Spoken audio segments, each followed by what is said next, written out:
मजबूरन दूसरा कोई रास्ता नहीं कर को जनता दल को उनको वोट टाइम को जाना मंजूर नहीं, कई के वास्ते जनता दल को जाना मंजूर नहीं तो बीजेपी से खतरनाक कालिया कुमार स्वामी कर को टाइगर कुमार स्वामी को नवे हमारे कालिया कुमार स्वामी को हराने वाला टाइगर। ಬಂಧುಗಳೇ ನಮಸ್ಕಾರ, ಹೇಗಿದ್ದೀರಿ ನೀವೆಲ್ಲರೂ? ನಾನು ಸುಬ್ರಹ್ಮಣ್ಯ ಎಸ್ ಹಂಡಿಗೆ. ಬಂಧುಗಳೇ, ಚುನಾವಣೆಯ ಸಂದರ್ಭದಲ್ಲಿ ಈ ನಾಯಕರು ಅದೆಷ್ಟೇ ಎಚ್ಚರಿಕೆಯಿಂದ ಇದ್ರೂ ಕೂಡ ಸಾಲದು. ಸ್ವಲ್ಪ ಎಡವಟ್ಟು ಮಾಡಿದ್ರೆ, ನಾಲಿಗೆಯನ್ನು ಹರಿಬಿಟ್ರೆ, ಮನಸ್ಸಿಗೆ ಒಂದು ಹಾಗೆ ಮಾತಾಡಿಬಿಟ್ರೆ ಚುನಾವಣಾ ರಿಸಲ್ಟ್ ಉಲ್ಟಾ ಪಲ್ಟಾ ಆಗಿಬಿಡುತ್ತೆ. ಅದಕ್ಕೆ ಬೆಸ್ಟ್ ಎಕ್ಸಾಂಪಲ್ ಅಂದ್ರೆ ಮಂಡ್ಯ ಲೋಕಸಭಾ ಚುನಾವಣೆ.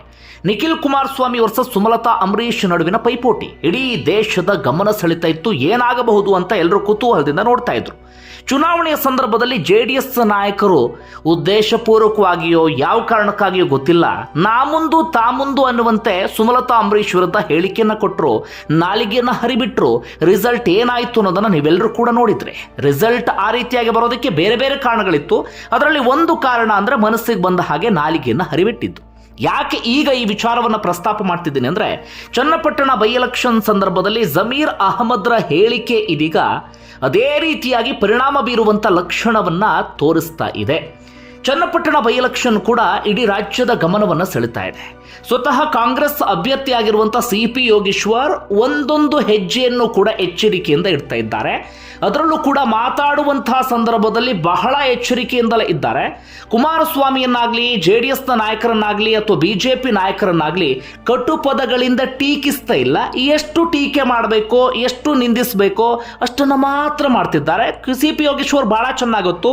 ಸ್ವಲ್ಪ ಜಾಸ್ತಿ ಮಾತಾಡಿದ್ರೆ, ಸ್ವಲ್ಪ ಎಡವಟ್ಟು ಮಾಡಿದ್ರೆ ಒಕ್ಕಲಿಗರ ಮತಗಳೆಲ್ಲವೂ ಕೂಡ ಕೈಜಾರಿ ಹೋಗಿಬಿಡಬಹುದು.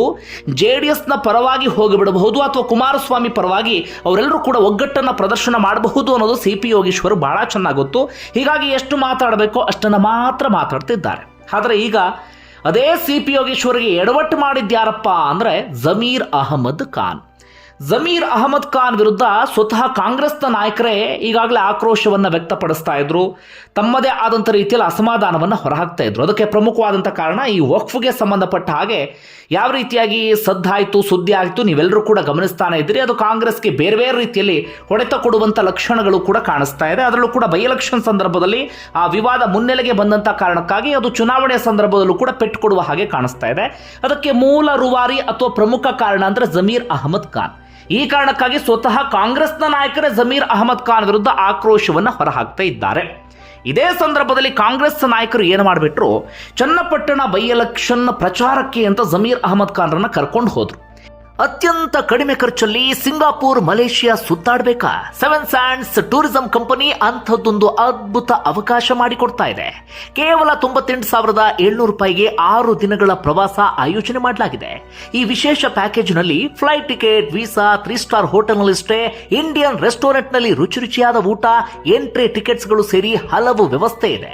ಟೂರ್ ಮ್ಯಾನೇಜರ್ ಬೆಂಗಳೂರಿನಿಂದ ನಿಮ್ಮ ಜೊತೆನೇ ಇರ್ತಾರೆ. ಹೊರಡುವ ದಿನ ಜನವರಿ 27. ಕೆಲವೇ ಸೀಟುಗಳು ಲಭ್ಯ. ಈ ಕೂಡಲೇ ಈ ಕೆಳಗಿನ ನಂಬರ್ಗೆ ಕಾಲ್ ಮಾಡಿ.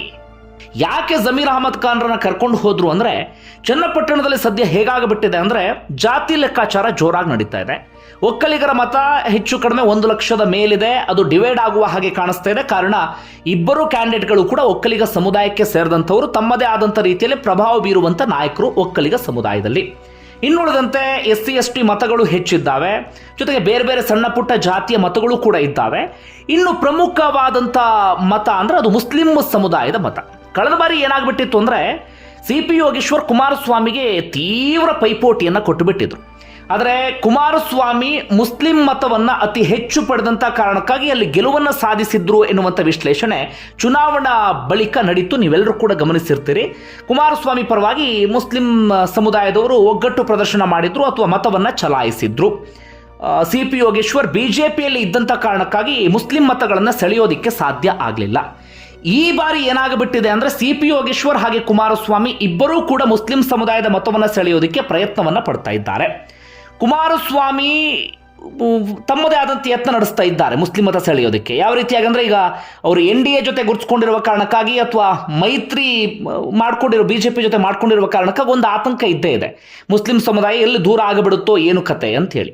ಇತ್ತ CP ಯೋಗೇಶ್ವರ್ ಸದ್ಯ ಕಾಂಗ್ರೆಸ್ನಲ್ಲಿ ಇರುವಂಥ ಕಾರಣಕ್ಕಾಗಿ, ಜೊತೆಗೆ ಮುಸ್ಲಿಂ ಸಮುದಾಯ ಹಿಂದಿನಿಂದಲೂ ಕೂಡ ಕಾಂಗ್ರೆಸ್ನ ಸಾಂಪ್ರದಾಯಿಕ ವೋಟ್ ಬ್ಯಾಂಕ್ ಅಂತ ಅನಿಸ್ಕೊಂಡಿರುವಂತಹ ಕಾರಣಕ್ಕಾಗಿ CP ಯೋಗೇಶ್ವರ್ಗೆ ತಕ್ಕ ಮಟ್ಟಿಗೆ ಭರವಸೆ ಇದೆ ಮುಸ್ಲಿಂ ಮತ ಬರಬಹುದು ಅಂತ. ಆದರೂ ಕೂಡ ಕಳೆದ 2 ಚುನಾವಣೆಯಲ್ಲಿ ಮುಸ್ಲಿಂ ಸಮುದಾಯದವರು ಕುಮಾರಸ್ವಾಮಿ ಬೆನ್ನಿಗೆ ನಿಂತ್ಕೊಂಡಿರುವ ಕಾರಣಕ್ಕಾಗಿ ಏನು ಬೇಕಾದರೂ ಆಗಬಹುದು, ಏನಾದರೂ ಮಾಡಿ ಸೆಳಿಬೇಕು ಅಂತ ಅವರು ಕೂಡ ಪ್ರಯತ್ನ ಪಡ್ತಿದ್ದಾರೆ. ಸದ್ಯ ಅಲ್ಪಸಂಖ್ಯಾತರ ನಾಯಕ ಅಥವಾ ಮುಸ್ಲಿಂ ಸಮುದಾಯದ ಪ್ರಮುಖ ನಾಯಕ ಅಂತ ಗುರುತಿಸಿಕೊಂಡಿದ್ದು ಅಥವಾ ಒಂದು ಸೆಲೆಬ್ರಿಟಿ ಸ್ಟೇಟಸ್ ಇರೋದು ಯಾರಿಗಪ್ಪ ಅಂದ್ರೆ ಅದು ಜಮೀರ್ ಅಹಮದ್ ಖಾನ್ಗೆ. ಈ ಕಾರಣಕ್ಕಾಗಿ ಜಮೀರ್ ಅಹಮದ್ ಖಾನ್ರನ್ನ ಚುನಾವಣಾ ಪ್ರಚಾರಕ್ಕೆ ಅಂತ ಕರ್ಕೊಂಡು ಹೋಗಿದ್ರು. CP ಯೋಗೇಶ್ವರ್ ಪ್ಲಾನ್ ಏನಾಗಿತ್ತು, ಜಮೀರ್ ಅಹಮದ್ ಖಾನ್ ಬಂದು ಅಲ್ಲಿ ಭಾಷಣವನ್ನ ಮಾಡಿದ್ರೆ ಮುಸ್ಲಿಂ ಸಮುದಾಯ ನನ್ನ ಪರವಾಗಿ ಒಗ್ಗಟ್ಟು ಪ್ರದರ್ಶನ ಮಾಡಬಹುದು ಅಥವಾ ನನಗೆ ಪ್ಲಸ್ ಆಗಬಹುದು ಅಂತ. ಆದರೆ CP ಯೋಗೇಶ್ವರ್ ಲೆಕ್ಕಾಚಾರ ಎಲ್ಲವೂ ಕೂಡ ಉಲ್ಟಾ ಪಲ್ಟಾ ಆದ ಹಾಗೆ ಕಾಣಿಸ್ತಾ ಇದೆ. ಆಗಾಗ ನಾಲಿಗೆಯನ್ನ ಹರಿಬಿಟ್ಟು ಜನರಿಂದ ಚೀಮಾರಿಯನ್ನು ಹಾಕಿಸಿಕೊಳ್ಳುವಂಥ ಜಮೀರ್ ಅಹಮದ್ ಖಾನ್ ಈಗಲೂ ಕೂಡ ಮತ್ತೊಮ್ಮೆ ಅದೇ ಎಡವಟ್ಟನ್ನ ಮಾಡಿದ್ದಾರೆ. ಈಗಲೂ ಕೂಡ ಚುನಾವಣಾ ಪ್ರಚಾರದ ಭಾಷಣದಲ್ಲಿ ಭಾನುವಾರ ರಾತ್ರಿ ಇನ್ನೇನು ಪ್ರಚಾರ ಮುಗಿಬೇಕು ಅನ್ನುವಂಥ ಸಂದರ್ಭದಲ್ಲಿ DK ಸುರೇಶ್, CP ಯೋಗೇಶ್ವರ್ ಇವರೆಲ್ಲರ ಸಮ್ಮುಖದಲ್ಲೇ ಕುಮಾರಸ್ವಾಮಿ ಬಗ್ಗೆ ಬಾಯಿಗೆ ಬಂದ ಹಾಗೆ ಮಾತಾಡಿ ಬಿಟ್ರು. ಜಮೀರ್ ಅಹಮದ್ ಖಾನ್ ಅಲ್ಲ, ಆ ಪ್ಲೇಸಲ್ಲಿ ಯಾರೇ ಮಾತಾಡಿದ್ರು ಕೂಡ ನಾವು ಖಂಡಿಸಲೇಬೇಕು. ಎಲ್ಲದಕ್ಕೂ ಕೂಡ ಒಂದು ಇತಿಮಿತಿ ಇರುತ್ತೆ, ಅದನ್ನು ಮೀರಿ ಯಾರು ಕೂಡ ಮಾತಾಡೋದಕ್ಕೆ ಹೋಗಬಾರ್ದು. ರಾಜಕೀಯ ನಾಯಕರಿಗೆ ಅವರದ್ದೇ ಆದಂಥ ಶಿಸ್ತು ಇರಬೇಕು, ಅವರದ್ದೇ ಆದಂಥ ನಡವಳಿಕೆ ಇರಬೇಕು. ಅದನ್ನು ಮೀರಿ ಮನಸ್ಸಿಗೆ ಒಂದು ಹಾಗೆ ಏನು ಬೇಕಾದರೂ ಮಾತಾಡ್ತೀನಿ ಅನ್ನುವಂಥ ಮಾತನಾಡಬಾರ್ದು. ಜಮೀರ್ ಅಹಮದ್ ಖಾನ್ ಏನು ಹೇಳಿದ್ದು, CP ಯೋಗೇಶ್ವರ್ JDSಗೆ ಹೋಗಿಲ್ಲ. ಯಾವ ಕಾರಣಕ್ಕಾಗಿ ಅಂದರೆ ಈ ಕರಿಯ ಕುಮಾರಸ್ವಾಮಿ BJPಗಿಂತ ಡೇಂಜರ್, ಆ ಕಾರಣಕ್ಕೆ ಹೋಗಲಿಲ್ಲ ಅಂತ ಕುಮಾರಸ್ವಾಮಿ ಅವರ ಬಣ್ಣವನ್ನ ನಿಂದಿಸುವಂತ ಕೆಲಸವನ್ನ ಮಾಡಿದ್ರು. ಕರಿಯ ಕುಮಾರಸ್ವಾಮಿ ಎನ್ನುವಂತ ಮಾತನ್ನು ಹೇಳಿದ್ರು. ಅದಾದ ಬಳಿಕ ಆಕ್ರೋಶ ವ್ಯಕ್ತವಾಗ್ತಿದ್ದ ಹಾಗೆ ಈಗ ಜಮೀರ್ ಅಹಮದ್ ಖಾನ್ ಅದಕ್ಕೆ ತೇಪೆ ಹೆಚ್ಚುವಂಥ ಕೆಲಸವನ್ನು ಮಾಡ್ತಿದ್ದಾರೆ. ನಾನು ಹೇಳಿದ್ದ ಹಾಗೆ, ನಾನು ಹೇಳಿದ್ದು ಹೀಗೆ, ನಾನು ಕರಿಯ ಅಂತೀನಿ, ಅವ್ರು ನನ್ನ ಕುಳ್ಳ ಅಂತಾರೆ, ಹಾಗೆ ಹೀಗೆ ಅಂತ. ಆದರೆ ಎಷ್ಟು ಡ್ಯಾಮೇಜ್ ಆಗಬೇಕೋ ಅಷ್ಟು ಡ್ಯಾಮೇಜ್ ಆಗಿ ಹೋಗಿದೆ. ಇದು ಒಂದು ಮಾತು. ಆದರೆ ಇನ್ನೂ ಸಿಟ್ಟು ತರಿಸಿದಂಥ ಮಾತು ಯಾವುದಪ್ಪ ಅಂದರೆ, ಕುಮಾರಸ್ವಾಮಿ ನಿನ್ನ ರೇಟ್ ಹೇಳು, ಮುಸಲ್ಮಾನರು ಒಂದೊಂದು ಪೈಸೆ ಹಾಕಿ ಇಡೀ ನಿನ್ನ ಕುಟುಂಬವನ್ನು ಖರೀದಿ ಮಾಡ್ತಾರೆ ಎನ್ನುವಂಥ ದರ್ಪದ ಹೇಳಿಕೆಯನ್ನು ಕೊಟ್ಟುಬಿಟ್ರು. ಇಲ್ಲಿ ಜಮೀರ್ ಅಹಮದ್ ಖಾನ್ ಈ ರೀತಿಯಾಗಿ ಹೇಳಿದ್ದಲ್ಲ. ಜಮೀರ್ ಅಹಮದ್ ಖಾನ್ ಪ್ಲೇಸಲ್ಲಿ ಯಾರೇ ಇದ್ರೂ ಕೂಡ ಇಂತಹ ಹೇಳಿಕೆಯನ್ನು ಕೊಟ್ಟಾಗ ಖಂಡಿಸಲೇಬೇಕು. ನಿನ್ನ ರೇಟ್ ಹೇಳು, ನಿನ್ನ ಖರೀದಿ ಮಾಡ್ತೀವಿ, ಇಂಥ ದರ್ಪ ಅಹಂಕಾರದ ಮಾತನ್ನು ಯಾರು ಕೂಡ ಸಹಿಸ್ಕೊಳ್ಳೋದಕ್ಕೆ ಸಾಧ್ಯ ಇಲ್ಲ. ಈ ಎಲ್ಲ ಮಾತು ಏನಾಗಬಿಟ್ಟಿದೆ ಅಂದರೆ ಕಾಂಗ್ರೆಸ್ಗೆ ಇದೀಗ ಬಹಳ ಕಾಸ್ಟ್ಲಿ ಆಗುವ ರೀತಿಯಲ್ಲಿ ಕಾಣಿಸ್ತಾ ಇದೆ. ಯಾವ ರೀತಿಯಾಗಿ ಅಲ್ಲಿ ಅಂದರೆ, ಒಕ್ಕಲಿಗ ಮತದ ಮೇಲೆ ಇಬ್ಬರು ಕೂಡ ಕಣ್ಣು ಹಾಕಿದ್ರಲ್ಲ, ನಿಖಿಲ್ ಕುಮಾರಸ್ವಾಮಿ ಹಾಗೆ CP ಯೋಗೇಶ್ವರ್. ಎಲ್ಲವೂ ಕೂಡ ಜಾತಿ ಲೆಕ್ಕಾಚಾರದಲ್ಲಿ ನಡೆಯೋದು ಬಿಡಿ, ನಾವು ಜಾತಿ ಮುನ್ನೆಲೆಗೆ ತರಬಾರ್ದು, ಅದೆಲ್ಲವನ್ನು ಕೂಡ ಹೋಗ್ಲಾಡಿಸ್ಬೇಕು ಹಾಗೆ ಹೀಗೆ ಅಂದರೆ ಈ ರಾಜಕೀಯ ನಾಯಕರು ಜಾತಿ ವಿಚಾರವನ್ನು ಪ್ರಸ್ತಾಪ ಮಾಡಿ ಮಾಡಿ ಮಾಡಿ ಅದನ್ನು ಮತ್ತೆ ಮತ್ತೆ ಮುನ್ನೆಲೆಗೆ ತರ್ತಾರೆ. ಈಗೆಲ್ಲ ಆಗ್ತಿರೋದು ಕೂಡ ಅದೇ. ಈ ಒಕ್ಕಲಿಗ ಮತದ ಮೇಲೆ ಇಬ್ಬರು ಕೂಡ ಕಣ್ಣು ಹಾಕಿದ್ರು. ಇಬ್ಬರು ತಲೆಯಲ್ಲಿದ್ದೇನಪ್ಪ ಅಂದರೆ ಅದು ಡಿವೈಡ್ ಆಗುತ್ತೆ ಅಂತ, ಒಂದಷ್ಟು ಮತಗಳು ಆ ಕಡೆ, ಒಂದಷ್ಟು ಮತಗಳು ಈ ಕಡೆ ಹೋಗ್ಬಿಡ್ಬಹುದು ಅಂತ. ಈಗ ಕುಮಾರಸ್ವಾಮಿಯನ್ನ ಮತ್ತೆ ಮತ್ತೆ ಈ ರೀತಿಯಾಗಿ ಜಮೀರ್ ಅಹಮದ್ ಖಾನ್ ಬಾಯಿಗೆ ಬಂದ ಹಾಗೆ ಖಂಡಿಸಿದ ಅಥವಾ ನಿಂದಿಸಿದಂಥ ಕಾರಣಕ್ಕಾಗಿ ಒಕ್ಕಲಿಗ ಮತಗಳು CP ಯೋಗೇಶ್ವರರಿಂದ ಕೈ ಜಾರುವಂಥ ಸಾಧ್ಯತೆ ಇದೆ. ಈ ಕಾರಣಕ್ಕಾಗಿ CP ಯೋಗೇಶ್ವರ್ ಮಾತಾಡುವ ಸಂದರ್ಭದಲ್ಲಿ ಎಚ್ಚರಿಕೆ ವಹಿಸ್ತಾ ಇದ್ರು. ಕುಮಾರಸ್ವಾಮಿ ಕುಟುಂಬವನ್ನು ತೀವ್ರವಾಗಿ ಖಂಡಿಸುವಂಥ ಕೆಲಸವನ್ನ ಮಾಡ್ತಾ ಇರಲಿಲ್ಲ. ಆದರೆ CP ಯೋಗೇಶ್ವರ್ ಇಲ್ಲಿವರೆಗೆ ಏನೇನು ಮಾಡಿದ್ರು ಅದೆಲ್ಲವನ್ನು ಕೂಡ ಈ ನೀರಲ್ಲಿ ಹುಣಸೆಹಣ್ಣು ತೊಳೆಯೋದು ಅಂತಾರಲ್ಲ, ಅಂತಹ ಕೆಲಸವನ್ನು ಇದೀಗ ಜಮೀರ್ ಅಹಮದ್ ಖಾನ್ ಮಾಡಿದ ಹಾಗೆ ಕಾಣಿಸ್ತಾ ಇದೆ. ಇದು ಬಹಳ ದೊಡ್ಡ ಮಟ್ಟಿಗೆ ಪೆಟ್ಟು ಕೊಡ್ಬೋದು. DK ಸುರೇಶ್ ಅವರ ಒಂದು ಹೇಳಿಕೆಯು ಕೂಡ ದೊಡ್ಡ ಮಟ್ಟಿಗೆ ಸದ್ದು ಮಾಡಿತ್ತು, ದೇವೇಗೌಡರು ಆಂಬುಲೆನ್ಸ್ನಲ್ಲಿ ಪ್ರಚಾರಕ್ಕೆ ಬರಬೇಕು ಅಂತ. ಇದೀಗ ಜಮೀರ್ ಅಹಮದ್ ಖಾನ್ ಇಂಥದೊಂದು ಹೇಳಿಕೆ ಕೊಟ್ಟಿದ್ದು ಯಾಕೋ ಕಾಂಗ್ರೆಸ್ಗೆ ಕಾಸ್ಟ್ಲಿ ಆಗುವ ರೀತಿಯಲ್ಲಿ ಕಾಣಿಸ್ತಾ ಇದೆ. ಚನ್ನಪಟ್ಟಣದಲ್ಲಿ ಸದ್ದಿಲ್ಲದೆ ಹೊಡೆತ ಕೊಡುವ ರೀತಿಯಲ್ಲೂ ಕೂಡ ಕಾಣಿಸ್ತಾ ಇದೆ. ಏನಾಗಬಹುದು ಕಾದು ನೋಡಬೇಕು ಚುನಾವಣಾ ಫಲಿತಾಂಶ ಬರುವವರೆಗೆ. ಆದರೆ ಈ ಸಂದರ್ಭದಲ್ಲಂತೂ ಕಾಂಗ್ರೆಸ್ಗೆ ಇದು ಬಹಳ ದೊಡ್ಡ ಮಟ್ಟಿಗೆ ಕಾಸ್ಟ್ಲಿ ಆಗಿದೆ ಅಥವಾ ಡ್ಯಾಮೇಜ್ ಆಗಿದೆ ಅಂದ್ರೂ ಕೂಡ ತಪ್ಪಾಗ್ಲಿಕ್ಕಿಲ್ಲ. ಅದು ಕೂಡ ಚುನಾವಣೆ ಬಹಳ ದಿನಗಳ ಇರುವ ಹಿಂದೆ ಈ ರೀತಿ ಹೇಳಿಕೆ ಕೊಟ್ಟಿದ್ರು ಸಮಸ್ಯೆ ಆಗ್ತಿರಲಿಲ್ಲ. ಆದರೆ ಚುನಾವಣೆ ತೀರಾ ಸಮೀಪ ಇರುವ ಸಂದರ್ಭದಲ್ಲಿ ಕಾಂಗ್ರೆಸ್ಸಿಗೆ ಪ್ಲಸ್ ಮಾಡ್ತೀನಿ ಅಂತ ಬಂದಂಥ ಜಮೀರ್ ಅಹಮದ್ ಖಾನ್ ಇದೀಗ ಮೈನಸ್ ಮಾಡಿದ ಹಾಗೆ ಕಾಣಿಸ್ತಾ ಇದೆ. ಇನ್ನು ಜಮೀರ್ ಅಹಮದ್ ಖಾನ್ ಎಡವಟ್ಟು ಇದು ಮಾತ್ರ ಅಲ್ಲ, ಚುನಾವಣೆ ಸಂದರ್ಭದಲ್ಲಿ ವಕ್ಫ್ ವಿಚಾರ ಮುನ್ನೆಲೆಗೆ ಬರೋದಕ್ಕೆ ಜಮೀರ್ ಅಹಮದ್ ಖಾನ್ ಕಾರಣ ಆಗಬಿಟ್ರು.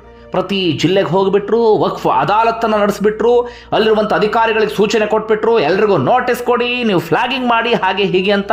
ಅಧಿಕಾರಿಗಳು ರೊಚ್ಚಿಗೆದ್ದು ಸಚಿವರು ಹೇಳಿದ್ರು ಅಂತ ರೈತರಿಗೆ ನೋಟಿಸ್ ಕೊಟ್ಬಿಟ್ರು. ರೈತರು ರೊಚ್ಚಿಗೆದ್ರು, ತೀವ್ರ ಆಕ್ರೋಶವನ್ನು ಹೊರಹಾಕಿದ್ರು. ಇಡೀ ರಾಜ್ಯಾದ್ಯಂತ ವಿವಾದ ಆಯಿತು. ಕಾಂಗ್ರೆಸ್ ನಾಯಕರ ಜಮೀರ್ ಅಹಮದ್ ಖಾನ್ ವಿರುದ್ಧ ತಿರುಗಿ ಬಿದ್ರು. ಇದು ಒಂದು. ಅದಾದ ಬಳಿಕ ಮತ್ತೊಂದು ಎಡವಟ್ಟಾಗ್ಬಿಡ್ತು. ಜಮೀರ್ ಅಹಮದ್ ಖಾನ್ ಹೈಕೋರ್ಟ್ನ ತೀರ್ಪನ್ನೇ ನಿಂದಿಸುವಂತ ಕೆಲಸವನ್ನ ಮಾಡಿತು. ಮೂಡ ಹಗರಣಕ್ಕೆ ಸಂಬಂಧಪಟ್ಟ ಹಾಗೆ ಹೈಕೋರ್ಟ್ ತೀರ್ಪನ್ನ ಕೊಡ್ತಲ್ಲ, ಈ ತೀರ್ಪು ರಾಜಕೀಯ ತೀರ್ಪು ಎನ್ನುವಂತ ಹೇಳಿಕೆಯನ್ನ ಕೊಟ್ಟರು. ಅದಾದ ಬಳಿಕ ರಾಜ್ಯಪಾಲರಿಗೊಂದು ದೂರನ್ನ ಕೊಡಲಾಯಿತು. ಜಮೀರ್ ಅಹಮದ್ ಖಾನ್ ವಿರುದ್ಧ ನ್ಯಾಯಾಂಗ ನಿಂದನೆ ಪ್ರಕರಣ ದಾಖಲಿಸಬೇಕು ಅಂತ ಹೇಳಿ ರಾಜ್ಯಪಾಲರು ಈಗಾಗಲೇ ಅಡ್ವೊಕೇಟ್ ಜನರಲ್ಗೆ ಸೂಚನೆಯನ್ನು ಕೊಟ್ಟಿದ್ದಾರೆ. ಈ ಜಮೀರ್ ಅಹಮದ್ ಖಾನ್ ವಿರುದ್ಧ ಕ್ರಮ ತೆಗೆದುಕೊಳ್ಳಿ, ನಾಲಿಗೆಯನ್ನು ಹರಿಬಿಟ್ಬಿಟ್ಟಿದ್ದಾರೆ, ತೀರ್ಪಿನ ಬಗ್ಗೆ ಬಾಯಿಗೆ ಬಂದಾಗ ಮಾತಾಡ್ಬಿಟ್ಟಿದ್ದಾರೆ ಅಂತ. ಹೀಗೆ ಎಡವಟ್ಟಿನ ಮೇಲೆ ಎಡವಟ್ಟನ್ನು ಮಾಡಿಕೊಂಡಂತ ಜಮೀರ್ ಅಹಮದ್ ಖಾನ್ ಇದೀಗ CP ಯೋಗೇಶ್ವರ್ ಅವರ ಗೆಲುವಿಗೆ ಅಡ್ಡಗಾಲನ್ನ ಹಾಕಿದ ಹಾಗೆ ಕಾಣಿಸ್ತಾ ಇದೆ. ಕಾದ್ ನೋಡೋಣ, ಚನ್ನಪಟ್ಟಣ ಚುನಾವಣೆಯಲ್ಲಿ ಎಲ್ಲ ವಿಚಾರಗಳು ಎಷ್ಟರ ಮಟ್ಟಿಗೆ ಮುನ್ನೆಲೆಗೆ ಬರುತ್ತೆ, ಏನೆಲ್ಲ ಆಗುತ್ತೆ ಅಂತ. ಧನ್ಯವಾದ ವಿಡಿಯೋ ನೋಡಿದ್ದಕ್ಕಾಗಿ.